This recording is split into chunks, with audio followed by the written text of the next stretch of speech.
وقر محترم شخصیت آج جلوہ افروز ہیں. ہم بہت خوش نصیب ہیں کہ اللہ تعالیٰ نے ہمارے اس گاؤں کے لیے ان کا یہاں یہ تھوڑا سا وقت انہوں نے نکالا اور ہم سب کو اس کا موقع فراہم کیا. حضرت والا ابھی اندر موجود ہیں.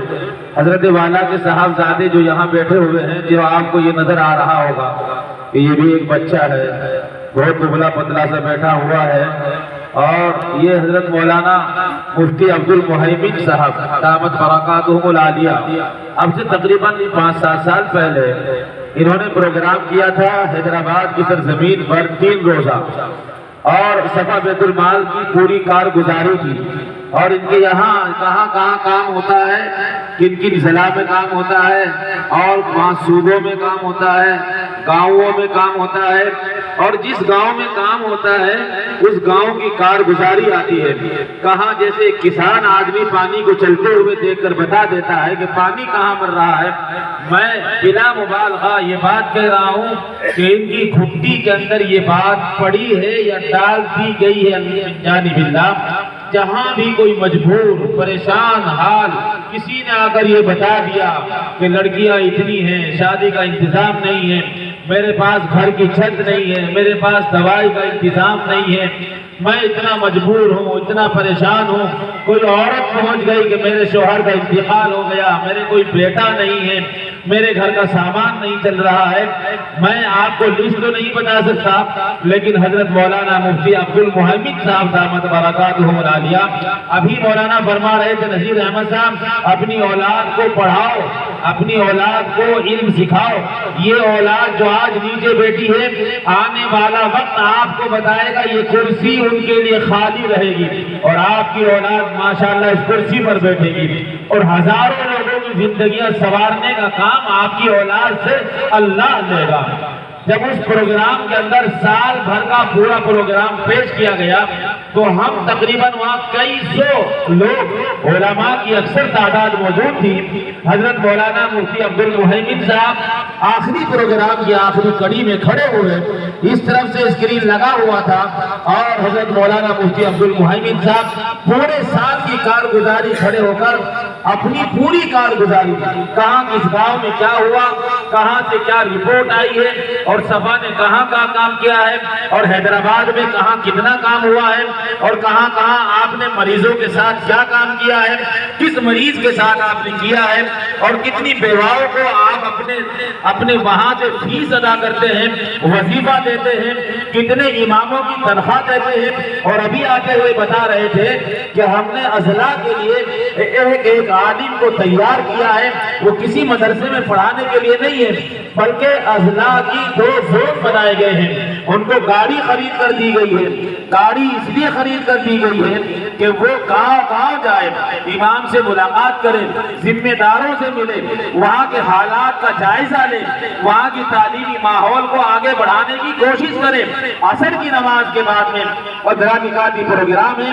حضرت والا یہ پروگرام لے کر آئے ہیں کہ یہ ملاقاتیں ہوں، اور پھر جو چوراہوں پر ابھی آتے ہوئے یہ فرما رہے تھے کہ مجھے تو یہ بھی کہتے ہوئے آتا ہے کہ مدرسے میں ہمارے یہاں بھی مدرسہ ہے اور بھی لوگ چلا رہے ہیں، یہ نہیں بہت کام ہو رہا ہے، لیکن یہ کہہ رہے تھے کہ مدرسے والے کیا ہو رہا ہے کہ 25 آدمی ہم لوگ یہاں موجود ہیں اور یہاں بچے پڑھنے آتے ہیں. باہر ہمارا جو طبقہ ہے، چوراہوں پر جو بیٹھا ہوا طبقہ ہے، دکانوں پر بیٹھا ہوا جو جوانوں کا طبقہ ہے، جو نشے میں لت ہو گیا ہے، جس سے ماں باپ پریشان ہیں، گھر والے بالکل پریشان ہیں، بیٹی سے ماں پریشان، بیٹے سے باپ پریشان، بیٹے سے گلی والے پریشان، محلے اور پڑوس والے پریشان ہیں. اس طرح کی ملاقات کے لیے حضرت والا نے یہ پروگرام بھی بنایا ہے کہ علماء کے ساتھ نکل کر چوراہوں پر بیٹھے ہوئے لوگوں سے ملاقات کرنا، چوراہے پر بیٹھے ہوئے لوگوں کو اپنے قریب لانا، ان سے بات کرنا، ان کو سمجھانا، ان کو دینی تعلیم کی طرف ابھار کر کے پیش کرنا. تو یہ سارا نظام اس طرح سے چلا ہے. حضرت مولانا مفتی عبد المہیمن صاحب نے 1 سال کی جو رپورٹ پیش کی تھی، ایسا لگ رہا تھا کہ اللہ نے حضرت مولانا کے دماغ میں کیا چیز لگا دی ہے. ایسے تو کمپیوٹر بھی پورے سال کی رپورٹ حضرت والا نے ایسے ہی پیش فرما دی ہے. بڑی محنت ہے. کبھی آپ تشریف لے جائیں اور جا کر کے دیکھیں کہ دنیا میں ایسے انسان بھی رہتے ہیں جو دوسروں کے دکھ کو اپنا دکھ بنا لیتے ہیں. دوسرے کی پریشانی کو دیکھ کر ان کی آنکھوں میں آنسو آ جاتے ہیں. ابھی کمرے میں بیٹھے ہوئے ہیں حضرت مولانا غیاث احمد صاحب نشاطی صاحب برکاتہ ہوں. حضرت مولانا عارف صاحب تشریف فرما ہے.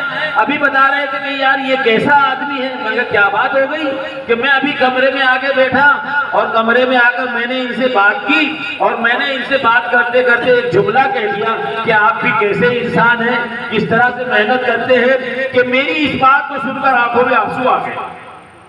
تو میں اس لیے عرض کر رہا ہوں کہ وہ شخص جو دوسروں کی پریشانی کو دیکھ کر پوری رات نہیں سوتا. جب یہاں دنگا ہو رہا تھا تو حضرت تیرہ میں آپ کے 3 سے 4 اسفار ہوئے ہیں. جن گاؤں میں فسادات ہوئے تھے ان گاؤں میں حیدرآباد سے آ کر گلی گلی گھومنا, ان لوگوں سے ملاقات کرنا, پیدا کرو زمین خرید کر مکان بنا کر فری فراہم ان کو کرنا, ان کے لیے مسجد بنانا, ان کے لیے اور انتظام کرنا, 2.25 کروڑ روپے خرچ کر کر یہاں سے چلے جانا, ان کے لیے راشن کا, ان کے لیے رضائی کا, بستروں کا اور کوئی بھی چیز کی فراہمی ہے, تمام چیزوں کی فراہمی کے لیے ہر وقت تیار رہتے ہیں. میری آپ حضرات سے گزارش ہے, آپ سے درخواست ہے, آپ سے التجا ہے کہ آپ بھی کھڑے ہو, کسی کا سہارا بنے, آپ بھی کھڑے ہو, کسی مجبور کا ساتھ دیں, کسی مجبوری سے فائدہ نہ اٹھائے, اس کا ساتھ دیں. ہمارے یہاں آج یہ جو ٹیم آئی ہے انسانیت پر کام کر رہی ہے. یہ صرف مسلمانوں میں کام نہیں کرتی, ہمارے ملک کی تمام آبادیاں, ہندو ہیں, عیسائی ہیں, سکھ ہیں, جتنی آبادیاں ہیں, جہاں بھی کسی کو پریشانی ہے اور حضرت والا کو جہاں یہ پتہ چل جاتا ہے کہ یہاں پریشانی ہے. حضرت والا جب یہ فساد ہوا تھا ہم منصورہ گاؤں میں گئے تھے, اس وقت لوگوں نے اپنی بیٹیوں کے بہت نکاح کیے تھے, تو منصورے میں آئے ہوئے لوگ جھوپڑی میں پڑے ہوئے تھے. حضرت مولانا نے فرمایا آج کیا بات ہے, کاش بیٹی کا نکاح کرنا ہے, رشتہ ہو گیا ہے. فرمانے لگے ٹھیک ہے کل نکاح کرو, میں بھی نکاح کے اندر آؤں گا. خدائے پاک کی قسم جب حضرت والا جھوپڑی میں گئے, لڑکی کے ہاتھوں پر مہندی تو لگی ہوئی تھی لیکن وہ پرانے کپڑے پہنے ہوئی تھی, اس لیے کہ نئے کپڑے کا کوئی انتظام نہیں تھا. حضرت والا کی آنکھوں میں آنسو آ گئے. آپ نے فرمایا نکاح میں پڑھاؤں گا, اور غالباً 5 یا 10 ہزار روپے مہر رکھے گئے تھے. آپ نے اپنی جیب سے پیسے نکالے اور اس لڑکے کو بلایا اور کہا یہ لو 10 ہزار روپے اور 2 اپنی بیوی کے ہاتھ میں, مہر ابھی ادا کرو میری آنکھوں کے سامنے, کہیں ایسا نہ ہو کہ کل تم مہر ادا نہ کر پاؤ. اسی وقت پیسے دیے تھے. میری آپ حضرات سے گزارش ہے, بڑی لمبی داستان ہے, بڑی لمبی کہانی ہے, ایک ایک کو سنایا جائے تو لمبا وقت لگ جائے گا. آگے پروگرام ہے. میں بہت ہی ادب و احترام کے ساتھ حضرت مولانا مفتی عبد المحیمن صاحب سے گزارش کرتا ہوں کہ وہ تشریف لائیں اور اپنے تجربات کی روشنی میں ہم سب کی رہبری فرمائیں. آپ بھی ارادہ کر کے جائیں کہ انشاءاللہ ہم بھی ایک عزم اور ارادے اور حوصلے کے ساتھ کھڑے ہوں گے اور کام میں کسی نہ کسی کا ساتھ دیں گے.